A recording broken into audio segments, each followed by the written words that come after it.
I'm Madeline Gent, and I'm Executive Director of the Associated Artists of Pittsburgh. Pittsburgh is known for its 90 neighborhoods, but those 90 neighborhoods are consolidated into 9 districts. And in each of those 9 districts is an incredible variety of life, art, culture, and people. In this series, we're going to examine each of those districts a little bit closer by looking at the work of one artist. In today's episode, we're going to look at the work of sculptor Pati Beachley.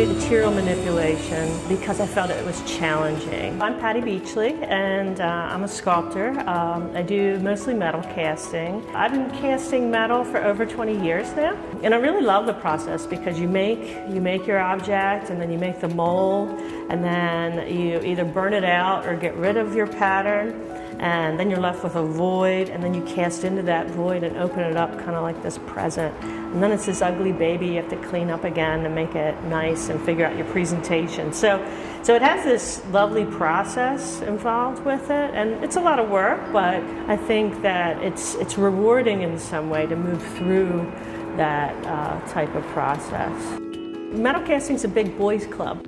Casting yarn, I mean, that's not very masculine. It's much more of like considered a feminine material traditionally, but yet I'm making it out of metal, so it has the kind of this interesting mix of masculine and feminine, if you would kind of put it within that framework. So I think I bring a different kind of sensibility that's much less traditional to casting, even though I'm using a very traditional process.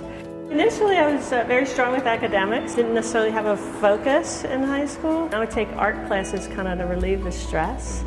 But for some reason, in my particular art upbringing, it was considered arts and crafts and not as a legitimate career. Then I read a real cheesy biography of Auguste Rodin, and it was called Naked Came I, and I was like, wow, you know, I can really do anything and do art. So you can pick any subject matter you want to get into and make stuff that has content that's relevant to you as well as what's going on in a contemporary or cultural way. A lot of my work is recently based on text. It kind of started with a project I call 16 Yarns. It's based on the MTV reality show 16 and Pregnant. Watching the show, it's kind of like no matter which woman is speaking or which group they're interviewing or following, they all seem to say the same thing. So I started writing down the phrases or the quotes that I thought reoccurred most often, and then I started casting them out of metal. I decided I was going to cast 16 of these, so I still have a couple more to go, but a lot of them are finished. And the funny thing is that once I cast them out of metal, it's like you take the cliche out of context, and it kind of became more significant and universal. I think that I've never had a problem with coming up with ideas, and it's almost like I have so many ideas that sometimes things get sifted out because they're not as important. I have some recent work that I've kind of moved on to casting rope text, and there's a piece right behind me, tender. I like to cast words that are kind of have a double meaning or somehow are complicated in some way, whether it's kind of a gender complication, or like tender can be like how you feel, like tender heart, tender loin, a tender kind of soft parts type thing, like an emotional thing, but it can also be how we pay. So I think there's like an interesting kind of idea going on there. And then because it's made out of rope, it's kind of like we get tied up in these things. So I think it has some interesting kind of things that occur with it. So yeah, lately I've been casting rope. So I think Pittsburgh is wonderful for emerging artists. And there's so many arts groups, and there's a lot of grant support for artists.